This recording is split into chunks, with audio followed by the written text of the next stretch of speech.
Hello friends, എല്ലാവർക്കും നമസ്കാരം. നിങ്ങളേവരും കാത്തിരിക്കുന്ന അലീനയുടെ ഇന്നത്തെ വിശേഷത്തിലേക്ക് എല്ലാ കൂട്ടുകാർക്കും സ്വാഗതം. എല്ലാവർക്കും നല്ലൊരു ദിവസം ആശംസിച്ചുകൊണ്ട് തന്നെ വിശേഷത്തിലേക്ക് കിടക്കാം. ലൈക്ക് ചെയ്യാനും ഹൈപ്പ് ചെയ്യാനും മറക്കരുത്. അപ്പൊ നേരെ ഞാൻ വിശേഷത്തിലേക്ക് തന്നെ കിടക്കാണ് കേട്ടോ. അപ്പൊ തുടങ്ങുമ്പോൾ തന്നെ കാണിക്കുന്നത് ഗ്രേസി മാമച്ചനും കൂടെ അലീനയോട് സംസാരിക്കുകയാണ്. അപ്പൊ രേവതി കുട്ടിയുണ്ട്. അപ്പൊ നമ്മുടെ മാമച്ചന് ചോദിക്കാനുള്ളത് വേറെ ഒന്നുമല്ല, അതെന്താണ് നമ്മുടെ ബാലചന്ദ്രന് കാര്യങ്ങളൊക്കെ തുറന്നു പറഞ്ഞാല് വൈജയോട് തന്റെ മകളാണ് അലീന എന്ന് തുറന്നു പറഞ്ഞാൽ എന്താണ് കുഴപ്പം? എന്തിനാണ് അയാള് ഇതെല്ലാം മനസ്സിലിട്ട് പുകച്ചോണ്ട് നടക്കുന്നത്? എന്താ അയാൾക്ക് ഇതിൽ നിന്ന് കിട്ടാൻ പോകുന്നത്? എന്തെങ്കിലും കിട്ടുമോ? അപ്പം ഗ്രേസിയും പറഞ്ഞു, ഞാനും അത് ഇടയ്ക്ക് ഓർക്കാറുണ്ട്. അപ്പം നമ്മുടെ മാമച്ചൻ പറഞ്ഞു, ബാലചന്ദ്രമേനോൻ അത് തുറന്നു പറഞ്ഞു കഴിഞ്ഞിട്ടുണ്ടെങ്കിൽ എല്ലാവർക്കും നല്ലതല്ലേ, നിനക്ക് നിന്റെ അമ്മേനെ തിരിച്ചു കിട്ടും, ബാക്കി എല്ലാ പ്രശ്നങ്ങളും തീരും. നിന്നോട് ആ സ്ത്രീക്ക് ഇപ്പം വെറുപ്പും വിദ്വേഷവും ഒക്കെ ഉണ്ട്, അതൊക്കെ മാറിക്കിട്ടും. പിന്നെയുണ്ടല്ലോ, അവർക്ക് പശ്ചാത്തപിക്കുവാനും സ്നേഹിക്കുവാനൊക്കെ ഒരു അവസരം കൊടുക്കണ്ടേ? അപ്പോഴത്തേക്കും അലീന പറഞ്ഞു, അച്ഛൻ അതോടുകൂടി ആരായി തീരും അങ്കിളെ? കഴിഞ്ഞ 22 വർഷക്കാലത്തോളം ചതിക്കപ്പെട്ടവനായിട്ട് കഴിഞ്ഞവൻ, അതുപോലെ തന്നെ സ്വന്തം ഭാര്യ ചതിച്ചു എന്നിട്ട് അന്യൊരു പുരുഷന്റെ മകളെ സ്വീകരിക്കുന്നവൻ, അതുപോലെ തന്നെ ഒരു കാഴ്ചക്കാരനായിട്ട് ഇതെല്ലാം കണ്ടുകൊണ്ടിരിക്കുന്നവനെ ഇങ്ങനെയൊക്കെ ആയി പോവില്ലേ? അങ്ങനെ ഒരിക്കലും അച്ഛൻ നിന്ന് കൊടുക്കത്തില്ല. എനിക്ക് നന്നായിട്ട് അറിയാം. എല്ലാവരും അറിയുന്ന ദിവസം അമ്മയുമായിട്ടുള്ള ബന്ധം അച്ഛൻ മുറിക്കും, അതുറപ്പാ. അമ്മയോടുള്ള പകയും വെറുപ്പും നീറി ഇങ്ങനെ കിടക്കുക മനസ്സിൽ, വെന്ത് നടക്കുക. അപ്പോഴത്തേക്കും ഗ്രേസി പറഞ്ഞു, ആ സ്ത്രീ താഴണം, വൈജയന്തി ഭൂമിയോളം താഴണം. എന്നാൽ മാത്രമേ ഈ ഒരു പ്രശ്നത്തിന് പരിഹാരം ഉണ്ടാവത്തുള്ളൂ. അമ്മയുടെ രഹസ്യമൊക്കെ ആരെങ്കിലും ഒക്കെ അറിഞ്ഞൊന്ന് മനസ്സിലാക്കിയാലേ ആ നിമിഷം അമ്മ ആ വീട്ടിൽ നിൽക്കത്തില്ല, ഒരു നിമിഷം പോലും നിൽക്കത്തില്ല. അന്ന് പടിയിറങ്ങും. അച്ഛനെയും മക്കളെയും എല്ലാം ഉപേക്ഷിച്ചിട്ടേ അമ്മ അവിടുന്ന് പോകുള്ളൂ എങ്ങോട്ടേലും. പിന്നെ ജീവനോടെ ഇരിക്കുമെന്ന് പോലും സംശയ. അത്രയ്ക്ക് വാശിയും വൈരാഗ്യവും വീറും കൂറും ഒക്കെ ഉള്ളൊരു സ്ത്രീയാണ്.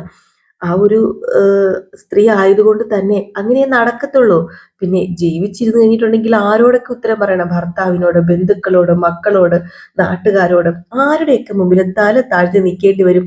സ്വന്തം മക്കളുടെ മുമ്പിൽ പോലും തല കുനിച്ചല്ലേ ആ സ്ത്രീക്ക് നിൽക്കാനായിട്ട് പറ്റത്തുള്ളൂ. ആരുടെയും മുമ്പിൽ തോക്കാൻ മനസ്സില്ലാത്തൊരമ്മ അതിന് നിന്ന് കൊടുക്കുവോ? ഹേയ്, ഇല്ല, ഒരിക്കലും ഇല്ല. അല്ല, നീ അപ്പൊ അവിടുന്ന് പോകുകയല്ലാതെ വേറൊരു മാർഗമില്ലേ മോളെ? വേറൊരു മാർഗം നീ കണ്ടെത്തിയില്ലേ? ഒരൊറ്റ മാർഗമുള്ളൂ. അമ്മ സ്വയം തിരിച്ചറിയണം, ഞാൻ ആരാണെന്ന്. എന്നോടുള്ള വാശിയും വൈരാഗ്യവും ഒക്കെ മനസ്സിൽ നിന്ന് കളയണം. അപ്പോഴത്തേക്ക് രേവതിക്കുട്ടി, അത് ഈ ജന്മത്ത് നടക്കുന്ന എനിക്ക് തോന്നുന്നില്ല. അതെ, ഈ ജന്മത്ത് നടക്കത്തില്ല ലീന ചേച്ചി. അത് നടക്കില്ലെന്ന് എനിക്കറിയാം. ചിലപ്പം ഞാൻ അമ്മയുടെ മകളാണെന്ന് തുറന്നു പറഞ്ഞു എന്ന് ഇരിക്കട്ടെ, ചിലപ്പം അമ്മ ഒരിക്കലും അത് വിശ്വസിക്കാൻ പോകുന്നില്ല. അല്ല മോളെ, തെളിവുകളുണ്ടല്ലോ നിന്റെ കയ്യില്. പിന്നെന്താ? വേണ്ട ആന്റി, ഒന്നും വേണ്ട, ഞാനെങ്ങ് മാറിയേക്കാം. അതല്ലേ ഇതിനൊരു പരിഹാരം. എവിടെയെങ്കിലും ഒരു ജോലി വേണം, അതെനിക്ക് ഉറപ്പായിട്ട് കിട്ടും. അത് ചെയ്യാനുള്ളൊരു മനസ്സും എനിക്ക് ഉണ്ട്. എന്തെങ്കിലും എപ്പോഴെങ്കിലും എല്ലാം കലങ്ങി തെളിയാണെങ്കിൽ ഞാൻ തിരിച്ചു ചെല്ലും അങ്ങോട്ടേക്ക്. അതുവരെ എനിക്ക് മാറി നിന്നേ പറ്റൂ, ആ കുടുംബത്തിൽ നിന്ന് അകന്ന് നിന്നേ പറ്റൂ. അതുവരെ അലീന ഇനി അവിടെ ഉണ്ടാവില്ല. അലീന മാറി നിൽക്കാൻ തന്നെയാണ് തീരുമാനിച്ചിരിക്കുന്നത്. ഏതായാലും ഇത് കഴിഞ്ഞ് കാണിക്കുന്നതേ നമ്മുടെ ബാലചന്ദ്രൻ വണ്ടിയിൽ പോകുന്ന ആ ഒരു സീൻ തന്നെയാണ് കേട്ടോ. അങ്ങനെ ഡ്രൈവ് ചെയ്തുകൊണ്ട് ബാലചന്ദ്രൻ തമിഴ്നാട്ടിലേക്ക് എത്തിയിരിക്കുകയാണ്. അങ്ങനെ തമിഴ്നാട്ടിലെത്തി ഗംഗാധരനെ കാണുക എന്നുള്ളതാണല്ലോ ബാലചന്ദ്രന്റെ ഉദ്ദേശം. അങ്ങനെ മലയും താണ്ടി പുഴയും താണ്ടി എത്തി കേട്ടോ നമ്മുടെ ബാലചന്ദ്രൻ. അങ്ങനെ അവിടെ വണ്ടി ഇറക്കി, വണ്ടി നിർത്തി കഴിഞ്ഞപ്പോഴത്തേക്കും ഡിക്കി ഇങ്ങനെ തുറക്കാൻ തുടങ്ങിയപ്പോഴത്തേക്കും, അല്ല, എന്തിനാ ഇപ്പൊ ഡിക്കി തുറക്കുന്നത് ബാലേട്ടാ? നമ്മൾ കഴിക്കാൻ വേണ്ടി നിർത്തിയതല്ലേ? ഓ, നമ്മൾ കഴിക്കാൻ വേണ്ടി നിർത്തിയതൊന്നും അല്ല. ഇവിടെ ഗംഗാധരൻ താമസിക്കുന്നൊന്നുമില്ല, നമ്മള് ഇവിടെ താമസിക്കാൻ പോവാ. ഈ ഹോട്ടൽ ഞാൻ ബുക്ക് ചെയ്തിട്ടുണ്ട്. അപ്പം നമ്മള് ഗംഗാധര മേനോന്റെ അടുത്ത് പോയല്ലേ സംസാരിക്കുന്നത്? ഇങ്ങോട്ടേക്കാണോ ഗംഗാധര മേനോൻ വരുന്നത്? വേണ്ട വേണ്ട വേണ്ട വേണ്ട, അത് ശരിയാവില്ല. ഞാൻ പറയാൻ പോകുന്ന കാര്യം വീട്ടിൽ നിന്ന് സംസാരിക്കുന്നേക്കാൾ കൂടുതൽ പുറത്തു നിന്ന് സംസാരിക്കുന്നതാണ് നല്ലത്. പിന്നെ നമ്മൾ വിളിക്കുമ്പോൾ ഓടി വരാൻ ഒരു കേണലുള്ളപ്പോ പിന്നെ എന്തിനാ നമ്മൾ അവിടെ പോയി സംസാരിക്കുന്നത്? ഇതാവുമ്പോ നമ്മുടെ തട്ടകത്തിലേക്ക് കേണൽ സാറ് ഓടിച്ചാടി വരും. അങ്ങനെയാണ് ഇപ്പൊ ശീലം. അത് മാറ്റേണ്ട കാര്യമില്ലല്ലോ. നമ്മൾ വിളിച്ചാൽ ഇവിടെ എത്തും. സത്യം പറഞ്ഞാൽ അത് ഞാനിപ്പോ അങ്ങ് സൂഹിച്ചു പോയി. കേണൽ സാഹിബ് നമ്മളെ കാണാൻ വരുന്നതേ അത് ചില്ലറ കേസല്ലല്ലോ. ഇപ്പൊ എനിക്ക് അതാണ് ഇഷ്ടം. ഏതായാലും ഇതാ നമ്മുടെ ഹോട്ടല് എന്ന് പറഞ്ഞ് അവിടെ നിർത്തി. അത് കഴിഞ്ഞിട്ട് നമ്മുടെ ബാലചന്ദ്രൻ ചോദിച്ചാല് ഇനിയിപ്പോ എന്തെങ്കിലും സംശയം ഉണ്ടോ തനിക്ക്? കേണലിന്റെ വീട്ടിൽ വേണോ അവിടെ താമസിക്കാൻ പോണെന്ന് നിർബന്ധമാണോ? ഏയ് എനിക്ക് നിർബന്ധമൊന്നുമില്ല, എനിക്ക് സംശയമൊന്നുമില്ല. ഉറപ്പാണല്ലോ കേണലിന്റെ വീട്ടിൽ പോകണ്ടല്ലോ? ആ എന്റെ പൊന്നു ബാലേട്ടാ, ബാലേട്ടന് ഇഷ്ടം പോലെ ചെയ്യും. ആ കീ ഇങ്ങതാ, ഞാന് ബായു സാധനമൊക്കെ എടുക്കാന്ന്. ഏതായാലും ഇത് കഴിഞ്ഞ് കാണിക്കുന്നത് കുട്ടിപ്പട്ടാളങ്ങൾ എല്ലാവരും കൂടെ എവിടെയൊക്കെയോ പോകാൻ വേണ്ടി ഒരുങ്ങി ഇറങ്ങുകയാണെന്ന് തോന്നുന്നു കേട്ടോ. ഏതായാലും രോഹിത്തിനെ വിളിച്ചോണ്ടാണ് ഇറങ്ങി വരുന്നത്. രോഹിത്തിനെ കണ്ടില്ല. അപ്പം ഗ്രേസിയോട് ചോദിച്ചു, അതെ കണ്ടായിരുന്നു രോഹിത്തിനെ എന്ന്. അപ്പൊ പറഞ്ഞു, ഏയ് ഞാൻ കണ്ടില്ല, ഇവിടെ കണ്ട് നേരത്തെ ഉണ്ടായിരുന്നു, പുറത്തേക്ക് അങ്ങോട്ട് പോയിട്ടുണ്ട്, പേരയ്ക്ക് പറിക്കാനായിരിക്കുന്നു. ഏതായാലും ഈ സമയത്ത് അലീന പറഞ്ഞു, അത് പിന്നെ ഞങ്ങൾ പോകുമ്പോ പുറത്തേക്ക് വരണ്ടാന്ന് നിങ്ങൾ തീരുമാനിച്ചതാണോ? അതോ എന്താ ഇങ്ങനെ? നിങ്ങളും കൂടെ വാന്നേ. പിന്നെ നിങ്ങൾ ഓടുകയും ചാടുകയും കളിക്കുകയും ഒക്കെ ചെയ്യും. ദേ ഞങ്ങൾക്ക് അതിനൊന്നും പറ്റത്തില്ല. നിങ്ങൾ സ്വാതന്ത്ര്യമായിട്ട് ഓടി ചാടി കളിച്ച് ഒരു സിനിമയൊക്കെ കണ്ടിട്ട് വാ. അല്ല കഴിഞ്ഞ പ്രാവശ്യം വന്നായിരുന്നല്ലോ ഗ്രേസി ആന്റി, പിന്നെന്താ ഈ പ്രാവശ്യം വന്നു കഴിഞ്ഞാല്? കഴിഞ്ഞ പ്രാവശ്യം മനുവേട്ടനും ഗ്രേസി ആന്റിയും അതുപോലെ തന്നെ മാമച്ചനങ്കിളൊക്കെ ഉണ്ടായിരുന്നല്ലോ എന്നിങ്ങനെ പറഞ്ഞപ്പോഴത്തേക്കും, ആ അത് സാരമില്ലെന്നേ, പറ്റുമെങ്കിൽ നാളെ വരാം എന്നിങ്ങനെ പറഞ്ഞു. ഈ സമയത്ത് രോഹിത്തും നമ്മുടെ മാമച്ചനും കൂടെ വന്നു കേട്ടോ. അപ്പം രേവതി പോയി കൂട്ടിക്കൊണ്ട് വരുവാ ചെയ്തത്. അങ്ങനെ രേവതിക്കുട്ടി പറഞ്ഞു, ഓ ഇവരുണ്ടല്ലോ, പേരയുടെ മരത്തിലായിരുന്നു ഒരെണ്ണം താഴെയായിരുന്നു. എവിടുന്ന്? പേരയ്ക്കയും കിട്ടിയില്ല. അതെന്താ, പേരയ്ക്കൊന്നും ഇല്ലായിരുന്നോ? എങ്ങനെ പേരയ്ക്ക ഉണ്ടാകാനാ? ഞാനല്ലേ ആ പേരയ്ക്ക മൊത്തം കടിച്ചു പറിച്ചു തിന്നത്. അതിനകത്ത് ഒരു പേരയ്ക്ക് പോലും ഇല്ല. ഈ സമയത്ത് നമ്മുടെ അലീന പറഞ്ഞു, അതെ നിങ്ങൾ രണ്ടുപേരും കൂടെ വരുമായിരുന്നെങ്കിൽ ഞങ്ങളുടെ പേഴ്സിലെ പൈസ ചെലവാക്കേണ്ട ആവശ്യമില്ലായിരുന്നല്ലോ. ഓഹോ, തരക്കേടില്ലല്ലോടി, നീ അപ്പൊ ഇതും കൊണ്ടാണോ ഞങ്ങളോട് വരാൻ പറഞ്ഞത്? സ്നേഹം കൊണ്ടല്ലല്ലേ? അതുമാത്രമല്ല, അങ്കിളിനല്ലേ കൊച്ചിയിലെ എല്ലാ സ്ഥലങ്ങളും കൃത്യമായിട്ട് അറിയാവുന്നത്. അതുകൊണ്ടും കൂടെയാ. അപ്പോഴത്തേക്കും ഗ്രേസ് പറഞ്ഞു, അതാര് പറഞ്ഞു? ദേ ഇപ്പൊ ഇവക്ക് എല്ലാം അറിയാം, എല്ലാം ബൈഹാർട്ടാ ഇവക്ക്. അപ്പൊ മാമച്ചനും പറഞ്ഞു, ആ അതെ അതെ, ഇവക്ക് ഏറ്റവും നന്നായിട്ട് അറിയാവുന്നത് സിനിമ തിയേറ്ററുകളാ, പിന്നെ പുട്ട് ഐസ്ക്രീം കിട്ടുന്ന കടകള്, ബിരിയാണി കിട്ടുന്ന കടകള്, അതുപോലെ തന്നെ കുഴിമന്തി കിട്ടുന്ന കടകള്, പഠിക്കാൻ പോകുന്ന കോളേജ് എവിടെയാന്ന് പോലും അവർക്ക് അറിയത്തില്ല. അപ്പോഴത്തേക്കും എല്ലാവരും ചിരിച്ചു കഴിഞ്ഞപ്പോഴത്തേക്കും നമ്മുടെ രേവതി പറഞ്ഞു, ഓ എല്ലാവർക്കും ഇഷ്ടപ്പെട്ടു, വലിയ ചളി പറയുന്നു, നാണമില്ലല്ലോ, വലിയ ആളാന്നാ വിചാരം. അപ്പൊ ഗ്രേസ് പറഞ്ഞു, പോട്ടടി വിട്ടുകളാ. അല്ല നീ പേഴ്സ് എടുത്തോ? പേഴ്സ് ഒക്കെ എടുത്തു. അല്ല ഓൺലൈൻ പേ ഉണ്ടല്ലോ? ഓൺലൈൻ പേ ഒക്കെ ഉണ്ട്. ഇവര് മാറി മാറി പൈസ കൊടുത്തോളാന്ന് പറയും. ഓരോടത്ത് പോലും ഇവരുടെ പൈസ ചെലവാക്കരുത് കേട്ടോ. നമ്മുടെ ഗസ്റ്റ് ആയിട്ട് വന്നവരല്ലേ. ആ അതെ അതെ, ജ്വല്ലറിയും അതുപോലെ കടകളൊക്കെ സ്വന്തമായിട്ടുള്ളവരല്ലേ അവര്. ആ അതെ, നമ്മൾ അവരുടെ ഗസ്റ്റ് ആയിട്ട് പാലായിട്ടല്ല, സോറി, പാലായിൽ ചെല്ലുമ്പോഴത്തേക്കും അവരത് അറിഞ്ഞു തരും. ഒരു 10 പവന്റെ ഗോൾഡ് ചെയിന്, അതുപോലെ കാഞ്ചിപുരം സാരി, ഇതൊക്കെ. അപ്പൊ രേവതി പറഞ്ഞു, എനിക്കൊരു ഡയമണ്ടും വേണം. അപ്പോഴത്തേക്ക് രേവതിക്കുട്ടി പറഞ്ഞു, ആ അവിടെ വരുമ്പോഴേ നിങ്ങളെ ഞങ്ങൾ കൊണ്ടുപോകാൻ പോകുന്ന ഇരുമ്പ് കടയിലേക്കാ, അവിടെ ചെല്ലുമ്പോഴത്തേക്ക് നിങ്ങൾ ഇഷ്ടമുള്ളത് എടുത്തോന്ന്.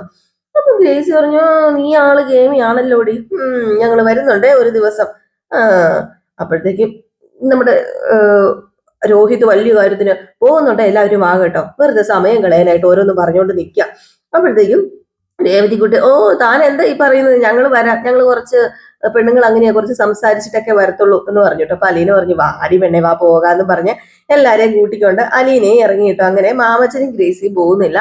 നമ്മുടെ രേവതിക്കുട്ടി, കൃഷ്ണമോളും രോഹിത്തും രേവതിക്കുട്ടിയും ബബിതയും അലീനയൊക്കെ കൂടി അങ്ങ് പോവുകയാണ്. ഏതായാലും ഈ സമയത്ത് രേവതിക്കുട്ടി പറഞ്ഞു, ഞാൻ ഫ്രണ്ടിലാട്ടോ ഇരിക്കുന്നത്, ഞാൻ വഴി പറഞ്ഞു തരുന്നത്, ലെഫ്റ്റും റൈറ്റും ഞാൻ പറയും, അത് നോക്കിയിട്ട് എങ്ങനെയാന്ന് വെച്ചാൽ ഓടിച്ചോണം കേട്ടോ എന്ന് പറഞ്ഞു. അങ്ങനെ രേവതിക്കുട്ടി ഫ്രണ്ടിൽ ചാടി കയറിയിട്ട് ഫ്രണ്ട് സീറ്റിൽ ചേർന്ന് നമ്മുടെ രോഹിത്തിന്റെ കൂടെ ഇരിക്കുകയാണ്. അങ്ങനെ അവർ യാത്ര പുറപ്പെട്ടു. യാത്രയൊന്നും അല്ല, ചെറിയൊരു എന്താ പറയാ, ചെറിയൊരു ഷോപ്പിംഗ് ട്രിപ്പ് എന്നോ അങ്ങനെയൊക്കെ പറഞ്ഞാൽ മതി, യാത്രയൊന്നും പോവല്ലല്ലോ. ഏതായാലും ഇത് കഴിഞ്ഞ് പിന്നെയും കാണിക്കുന്നത് നമ്മുടെ ബാലചന്ദ്രനെയാണ് കേട്ടോ. ബാലചന്ദ്രൻ ഇങ്ങനെ റൂമിലാണുള്ളത്. റൂമിൽ നിന്ന് നേരെ ഗംഗാധര മേനോനെ വിളിക്കുകയാണ് കേട്ടോ. അപ്പൊ ഗംഗാധര മേനോനെ വിളിച്ചിട്ട് കിട്ടുന്നില്ലെന്ന് തോന്നുന്നു. ഹലോ കേൾക്കാൻ വയ്യ, ഹലോ ഹലോ എന്നൊക്കെ വെക്കുന്നുണ്ട്. അപ്പോഴത്തേക്ക് നമ്മുടെ ഗോവർദ്ധനൻ ഒന്ന് ഫ്രഷ് ഒക്കെ ആയിട്ട് ഇറങ്ങി വന്നു. അപ്പൊ ബാലചന്ദ്രൻ, ഇത് കേൾക്കുന്നുമില്ലോ, ഇത് എന്താ ഇപ്പൊ പ്രശ്നം? അപ്പോഴത്തേക്കും നമ്മുടെ ഗോവർദ്ധനൻ പറഞ്ഞു, ഇപ്പൊ ഇങ്ങനെയാണെന്നേ, ഭയങ്കര പാടാ ഇങ്ങനെ കേൾക്കാനൊക്കെ ആയിട്ട്. ചിലപ്പോൾ വൺ സൈഡ് മാത്രം കേൾക്കും, ചിലപ്പം ചെവിക്കാരനം പൊട്ടിപ്പോകുന്നു. ബാലചന്ദ്രൻ വീണ്ടും ഫോൺ എടുത്തിട്ട് വീണ്ടും വിളിക്കുകയാണ് കേട്ടോ. ഗംഗാധര മേനോനെ തന്നെ ആയിരിക്കാം വിളിക്കുന്നത്. അപ്പോഴത്തേക്ക് അപ്പുറം നിന്ന് ഹലോ വെച്ചു, ഇപ്പുറം നിന്നും ഹലോ വെക്കുന്നുണ്ട്. അതായത് നമ്മുടെ ബാലയെ തന്നെ ഹലോ വെച്ചു. അപ്പോഴത്തേക്കും ഗോവിന്ദനല്ലല്ലോ, നമ്മുടെ ഗംഗാധര മേനോൻ, അതെ ബാലചന്ദ്ര, ബാലചന്ദ്ര നീ എവിടെയാ, അവിടെ എന്തുണ്ട് വിശേഷം? അത് പിന്നെ വൈജ വീട് ഉപേക്ഷിച്ചു പോയ കാര്യമൊക്കെ അറിഞ്ഞില്ലേ ഗംഗേട്ടൻ? അതെന്നെ ശിവൻ വിളിച്ചു പറഞ്ഞായിരുന്നു. ഓ, അപ്പൊ എല്ലാ വിവരവും ഗംഗേട്ടൻ അറിയുന്നുണ്ട്. അല്ല ബാലചന്ദ്ര, നീ ഇപ്പൊ എവിടെയാ, വീട്ടിലോ ഷോപ്പിലോ? ഞാനേ ദേ ഇവിടെയുണ്ട്. ഇവിടെയോ? ഇവിടെ ഇവിടെ എത്തിയോ? അല്ല നിനക്കൊന്ന് വിളിച്ചിട്ട് വരത്തില്ലായിരുന്നോ? അല്ല പെട്ടെന്നാ ഇങ്ങനൊരു ഐഡിയ തോന്നിയത്. എന്നാ പിന്നെ വേഗം വീട്ടിലേക്ക് വാ. വേണ്ട വേണ്ട, ഞാനിവിടെ ഹോട്ടലിൽ റൂം എടുത്തു. നേരെ ഇങ്ങോട്ടേക്ക് വന്നാ പോരായിരുന്നു? അവിടുന്ന് ഒരു 3 കിലോമീറ്റർ അല്ലേ ഉള്ളൂ. അതെ, ഞാൻ സൽക്കാരം ആസ്വദിച്ച് ഉണ്ടുറങ്ങി പോകാൻ വേണ്ടി വന്നല്ല ഗംഗേട്ടാ. ഗംഗേട്ടൻ ഏതായാലും ഇങ്ങോട്ടേക്ക് വാ, ഈ ഹോട്ടലിലേക്ക്. ഞാൻ ലൊക്കേഷൻ ഇട്ട് തരാം. ഫോൺ നമ്പർ വേണോ? ഫോൺ നമ്പറും തരാം ഹോട്ടലിന്റെ. ഓ, നീ വാശി കളഞ്ഞ് ഇങ്ങോട്ട് വാ ബാലചന്ദ്രൻ. നീ എന്തിനാടാ വാശി കാണിക്കുന്നത്? ബാലചന്ദ്രൻ ഇത്രയും നാള് ഗംഗേട്ടൻ വിളിക്കുന്ന എല്ലായിടത്തും വന്നിട്ടുണ്ട്. അത് സ്നേഹവും ബഹുമാനവും ഒക്കെ ഉണ്ടായിട്ടൊക്കെ തന്നെയാ. പക്ഷേ ഇപ്പൊ എനിക്കതില്ല ഗംഗേട്ട, ആ സ്നേഹവും ബഹുമാനവും. അതുകൊണ്ട് ഞാൻ വിളിക്കുന്നിടത്തേക്ക് ഗംഗേട്ടൻ വന്നാ മതി. പറഞ്ഞല്ലോ ഞാന്, നല്ല മനസ്സുണ്ടെങ്കിൽ മാത്രം വന്നാ മതി. ഇല്ലെങ്കിൽ ഞാൻ വന്ന പോലെ അങ്ങ് തിരിച്ചു പോകും. ഒരു നിർബന്ധമില്ല. പക്ഷേ പിന്നീട് ഗംഗേട്ടന് കുറ്റബോധം തോന്നരുത്. ആ ബാലചന്ദ്രൻ കൂനൂരിൽ വന്ന് വിളിച്ചപ്പോഴത്തേക്കും ഹോട്ടൽസിൽ വന്ന് കാണുന്നതായിരുന്നു നല്ലത് എന്ന് തോന്നി പോകരുത്. ഒരു 3 കിലോമീറ്റർ അല്ലേ ഉണ്ടായിരുന്നുള്ളൂ, അന്ന് ചെന്ന് കാണായിരുന്നു. അവൻ 300 കിലോമീറ്റർ കാർ ഓടിച്ചു വന്നിട്ട് ആ ഹോട്ടൽ റൂമിൽ പോകാൻ എനിക്ക് തോന്നിയില്ലല്ലോ. അതുകൊണ്ടാണല്ലോ ഇതൊക്കെ സംഭവിച്ചതെന്ന്. എന്താ ബാലചന്ദ്ര ഇത്? നീ മനസ്സിൽ വെച്ച് ഇങ്ങനെയൊന്നും സംസാരിക്കല്ലേ. ഓ, കഷ്ടം. അതെ, എനിക്ക് ഇതൊക്കെ അറിയത്തുള്ളൂ. ഇതിൽ കൂടുതലൊന്നും എനിക്കറിയില്ല. എല്ലാവരോടും ഞാൻ മനസ്സിൽ വെച്ചുകൊണ്ട് തന്നെയാ സംസാരിക്കുന്നത്. മനസ്സിലിരിക്കാനേ ഒരു വലിയ ഭാരം. അതെല്ലാം പുറത്തേക്ക് ഇറക്കി വിടണം. അതുവരെ എല്ലാം മനസ്സിൽ കാണും. ഓ, എന്റെ പൊന്നു ബാലചന്ദ്ര, ഏതായാലും ഞാൻ അങ്ങോട്ടേക്ക് വരാം. നീ ഒറ്റയ്ക്കല്ലേ ഉള്ളൂ? ഒറ്റയ്ക്കല്ല, ഗോവർദ്ധനും എന്റെ കൂടെ ഉണ്ട്. എന്റെ അളിയൻ, എന്റെ പെങ്ങളെ കെട്ടിയ എന്റെ അളിയൻ. ഇപ്പോഴും ഒരു കുഴപ്പമില്ല കേട്ടോ. സന്തോഷത്തോടെ ജീവിക്കാട്ടോ. എന്റെ പെങ്ങളല്ലേ, സന്തോഷത്തോടു കൂടിയല്ലേ ജീവിക്കത്തുള്ളൂ. കൊള്ളാവുന്ന കുടുംബത്തിൽ നിന്ന് അന്തസ്സും ആഭിജാത്യവും സത്യസന്ധതയൊക്കെ ഉള്ള പെണ്ണുങ്ങളെ കല്യാണം കഴിച്ചാൽ അങ്ങനെയാണ്. ഒരു കുഴപ്പം ഉണ്ടാകത്തില്ല. അന്തസ്സോടെ ജീവിക്കാൻ പറ്റും. ശരി ശരി ശരി, നീ കൂടുതലൊന്നും പറയണ്ട ബാലചന്ദ്ര, ഞാൻ അങ്ങോട്ടേക്ക് വരാം. എന്ത് പറ്റി അളിയ? അളിയൻ ഇഷ്ടപ്പെട്ടില്ലേ? ഏതായാലും അളിയൻ ഇങ്ങോട്ടേക്ക് വാ. എന്നാ പിന്നെ ശരി, ഞാൻ ഫോൺ വെക്കാന്ന് പറഞ്ഞ് ഫോൺ കട്ട് ചെയ്തു കേട്ടോ.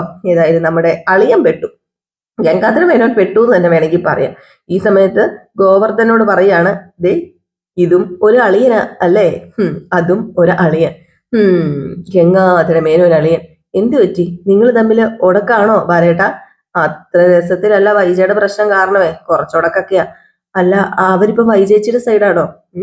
അവര് വൈജേച്ചിയുടെ സൈഡൊന്നും അല്ല, എന്റെ സൈഡാ. അതുകൊണ്ടല്ലേ ഞാൻ വിളിക്കുന്നിടത്ത് വരുന്നത്. അല്ല, ഗംഗേട്ടനെ കാണാൻ വേണ്ടി മാത്രമാണോ നമ്മൾ ഇവിടെ വരെ വന്നത്? അതെ, എനിക്ക് അയാളെ കാണണം, അതിനുവേണ്ടിയാണ്. എന്താണ്, എന്തെങ്കിലും പ്രശ്നമുണ്ടോ? അല്ല, ഒന്ന് ഫോൺ ചെയ്താൽ പോരായിരുന്നോ സംസാരിക്കാന്? ഫോൺ ചെയ്താൽ പോരായിരുന്നു ഗോവർദ്ധന. മുഖത്ത് നോക്കി സംസാരിക്കേണ്ട കാര്യങ്ങൾ നമ്മൾ മുഖത്ത് നോക്കി തന്നെ സംസാരിക്കണ്ടേ? അത് അങ്ങനെ തന്നെ വേണം. എങ്കിലേ ശരിയാവത്തുള്ളൂ. അല്ല, മൂപ്പര് വരുമ്പം ഞാനിവിടെ ഉള്ളത് ഒരു അസൗകര്യമാവോ? ആവും. എനിക്കല്ല, മൂപ്പർക്ക് ഭയങ്കര അസൗകര്യമാവും. ആണോ ബാലേട്ട? അല്ല, അപ്പൊ ഞാൻ എന്ത് ചെയ്യണം? ഗോവർദ്ധൻ ഒരു കാര്യം ചെയ്യ്, ബാറിൽ പോയിരുന്ന് 2 അടിക്കും. വിസ്കിയോ ബ്രാൻഡിയോ എന്താണെന്ന് വെച്ചിട്ടുണ്ടെങ്കിൽ ഇഷ്ടമുള്ളത് അടിച്ചോ. അല്ല, ഞാൻ എപ്പോഴും കഴിക്കലൊന്നും ഇല്ല. ഞാൻ ഗൾഫിലായിരുന്നപ്പോ അവിടെ നിന്ന് കൊണ്ടുവരുന്ന മറന്നുപോയോ? ഞാൻ ഓർത്തിരിപ്പുണ്ട് കേട്ടോ. അത് പിന്നെ ബാലേട്ടാ, ഞാൻ പൊക്കോളാം, കുഴപ്പമില്ല. എനിക്ക് ഇഷ്ടമുള്ള എന്താണെന്ന് വെച്ചാൽ കഴിച്ചോ. ഇവിടുത്തെ തണുപ്പിലെ 2 വീശുന്നത് ഒരു സുഖമാണെന്നേ. അങ്ങനെയാണോ? അതേന്നേ. അല്ല, തിരിച്ചങ്ങോട്ട് ഡ്രൈവ് ചെയ്യാനുള്ളതല്ലേ. അതിന് നമ്മൾ ഇവിടുന്ന് പോകുന്നില്ലല്ലോ ഇന്ന്. നമ്മള് നാളെയല്ലേ പോകുന്നുള്ളൂ. ഇവിടെ സ്റ്റേ അല്ലേ.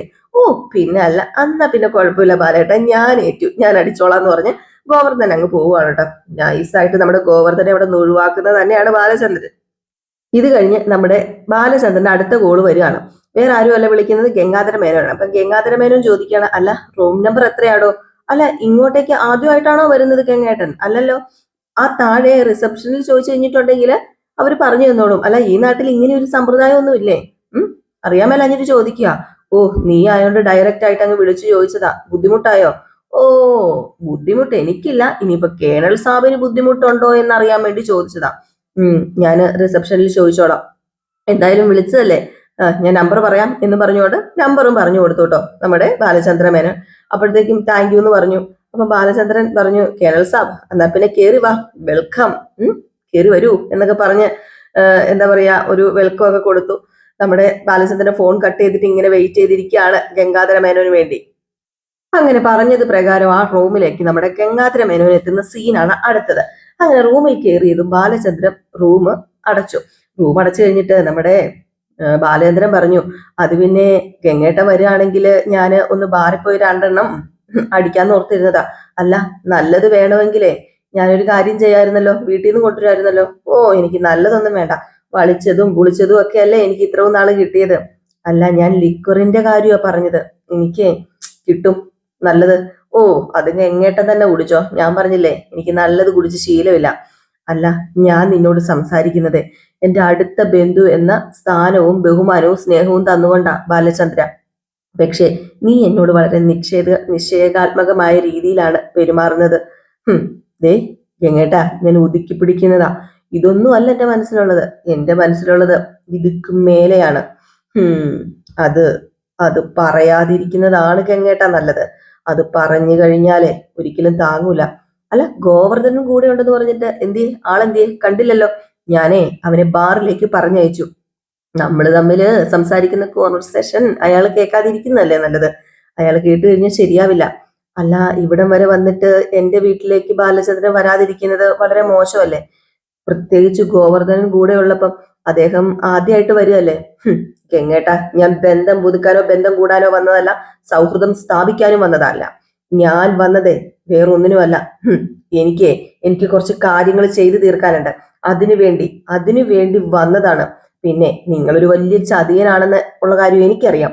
അതിന്റെ കൂടെ അയാളും അതറിയേണ്ട ഒരാവശ്യമില്ല. അല്ല, ബാലചന്ദ്രൻ ഇപ്പൊ എന്താ വേണ്ടത്? എന്തിനാ എന്നെ വിളിച്ചു വരുത്തിയത്? എന്തിനാ വിളിച്ചു വരുത്തിയെന്ന് ഞാൻ പറയാം. അങ്ങനെ വിഷയത്തിലേക്ക് വാ. വിഷയത്തിൽ നിന്ന് തെന്നി പോകാതെ വിഷയത്തിൽ തന്നെ നമുക്ക് നിൽക്കണം. നിങ്ങളുടെ അനുജത്തി അറിയാലോ കാര്യങ്ങളൊക്കെ. എന്റെ ഭാര്യയാകുന്നതിന് മുമ്പ് ഏതോ ഒരുത്തന്റെ കൂടെ വ്യഭിചരിച്ചല്ലോ. അതില് ഒരു കുഞ്ഞും പിറന്നല്ലോ. ഇല്ല, അയാളുടെ പേര് എന്താണെന്ന് ഞാൻ മറന്നുപോയി. അല്ല, ഗംഗാധര മേനോൻ അല്ലല്ല, ഗംഗേട്ടൻ അയാളുടെ പേര് ഓർക്കുന്നുണ്ടോ? ബാലചന്ദ്രൻ എന്തിനാ ഇപ്പൊ അതൊക്കെ അന്വേഷിക്കുന്നത്? വളരെ അത്യാവശ്യം ഉള്ളത് കൊണ്ടാന്നേ ഞാൻ അത് അന്വേഷിക്കുന്നത്. അല്ല, പെങ്ങക്കിട്ട് പണി കൊടുത്തവന്റെ പേര് പറയാൻ മടിയാണോ? ബാലചന്ദ്ര, അതൊക്കെ ഒരുപാട് കാലം മുമ്പ് നടന്ന കാര്യങ്ങളല്ലേ. നീ ഇപ്പോഴും അത് തന്നെ മനസ്സിൽ വെച്ചോണ്ടിരുന്നു കഴിഞ്ഞാല് നിന്റെ മനസ്സിലെ ഭാരം കൂടുമെന്നുള്ളതല്ലാതെ എന്ത് കിട്ടാനാണ്? ഭാരമൊക്കെ ഞാൻ അങ്ങ് ഇറക്കി വെച്ചു. മാത്രല്ല ഇനിയുള്ള ഭാരങ്ങളൊക്കെ ഞാൻ ഇറക്കി വെക്കും. എനിക്ക് ആ പേരും അഡ്രസ്സും കിട്ടിയേ പറ്റൂ. അത് കൃത്യമായിട്ട് അറിയാമെങ്കിൽ പറഞ്ഞതാ. അല്ല, അത് കിട്ടിയിട്ട് നിനക്ക് എന്ത് ചെയ്യാനാ ബാലചന്ദ്ര? അത് നീ ഒന്ന് പറഞ്ഞു തരാൻ പറഞ്ഞപ്പോഴത്തേക്കും നമ്മുടെ ബാലചന്ദ്രൻ ഒരു നോട്ടം മൂടി അങ്ങോട്ട് ദഹിപ്പിച്ച് അങ്ങ് നോക്കുകയാണ്. അപ്പൊ ഈ ഒരു സീൻ കാണിച്ചാണ് ഇന്നത്തെ വിശേഷം അവസാനിക്കുന്നത്. അപ്പൊ എല്ലാവരും കാത്തിരിക്കുക അടുത്ത വിശേഷത്തിനായിട്ട്. അടുത്ത വിശേഷവുമായിട്ട് വരാട്ടോ. Bye bye. ലൈക്ക് ചെയ്യാനും ഹൈപ്പ് ചെയ്യാനും മറക്കല്ലേ.